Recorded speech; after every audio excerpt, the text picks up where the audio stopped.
Perkenalkan, nama saya Imel Zanur Amalia dari jurusan Kesehatan Gigi Poltekkes Kemenkes Jakarta 1. Di sini saya akan membahas anatomi gigi permanen. Sebelumnya kalian tahu nggak sih apa itu anatomi gigi permanen? Mungkin dari sebagian kalian sudah mengetahui apa itu anatomi gigi permanen. Tapi pada kesempatan kali ini saya akan membahas lebih detail lagi. Untuk lebih lanjutnya, yuk kita bahas. Pertama kita akan bahas apa saja sih bagi-bagian dari gigi. Yang pertama ada enamel. Enamel merupakan bagian paling luar gigi yang paling keras dan berwarna putih, berperan dalam melindungi jaringan vital di dalam gigi. Selanjutnya ada dentin. Dentin berwarna lebih kuning daripada email. Di sini terdapat ujung-ujung syaraf yang berasal dari pulpa. Selanjutnya ada pulpa. Pulpa merupakan bagian dari anatomi gigi yang lebih lembut. Pulpa ditemukan di pusat dan inti gigi yang berisi pembuluh darah, syaraf, dan jaringan lunak lainnya. Selanjutnya ada sementum. Sementum merupakan bagian yang melapisi seluruh permukaan akar gigi. Selanjutnya ada tulang alveolar, merupakan tempat tertanamnya akar gigi biasa, juga disebut dengan tulang alveolar. Selanjutnya ada jaringan periodontal. Jaringan periodontal merupakan serabut yang mengelilingi sementum dan alveolar, berfungsi untuk menahan tekanan agar tidak mengenai tulang. Bagaimana? Apakah sudah jelas?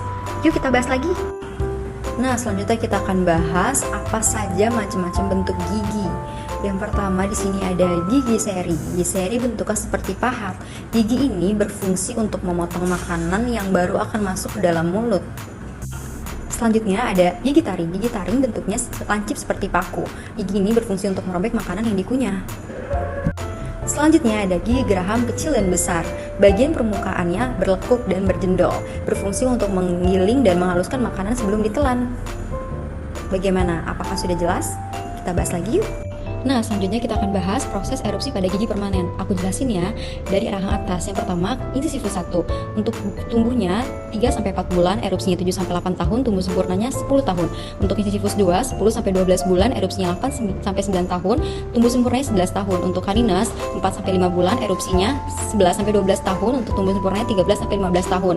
Untuk premolar 1, 18-21 bulan, erupsinya 10-12 tahun, dan tumbuh sempurnanya 12-14 tahun. Untuk premolar 2, 30-33 bulan, untuk erupsinya 10-12 tahun, dan tumbuh sempurnanya 12-14 tahun. Untuk molar 1, 0-3 bulan, erupsinya 6-7 tahun, dan tumbuh sempurnanya 9-10 tahun. Untuk molar 2, 27-36 bulan, untuk erupsinya 12-13 tahun, dan untuk tumbuh sempurnanya 14-15 tahun. Untuk molar 3, 7-9 bulan, untuk erupsinya 17-21 tahun, dan untuk tumbuh sempurnanya 18-21 tahun.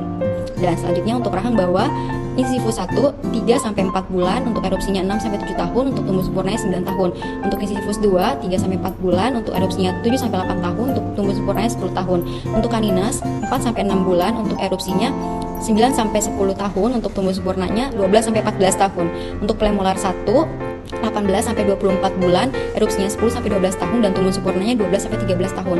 Untuk premolar 2, 24-30 bulan, untuk erupsinya 11-12 tahun, untuk tumbuh sempurnanya 13-14 tahun. Untuk molar 1, 0-3 bulan, untuk erupsinya 6-7 tahun, untuk tumbuh sempurnanya 9-10 tahun. Untuk molar 2, 2-3 bulan, untuk erupsinya 11-13 tahun, untuk tumbuh sempurnanya 14-15 tahun. Bagaimana? Apakah sudah jelas? Yuk kita bahas lagi.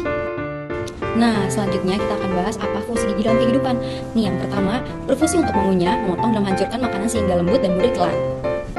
Yang kedua, untuk membantu kita untuk mengucapkan kata-kata dengan jelas. Dan yang ketiga, gigi ini juga membantu untuk membentuk wajah kita agar menjadi harmonis serta penampilan menjadi lebih baik. Bagaimana, sudah jelas? Yuk kita bahas lagi. Nah, untuk semua materinya sudah selesai saya paparkan. Bagaimana? Apakah sudah jelas? Apakah kalian sudah mengetahui apa itu anatomi gigi permanen? Baik, jika sudah mengerti semuanya, saya sarankan untuk lebih memperhatikan gigi kita agar tampilan gigi kita menjadi rapi dan terhindar dari segala kelainan pada gigi.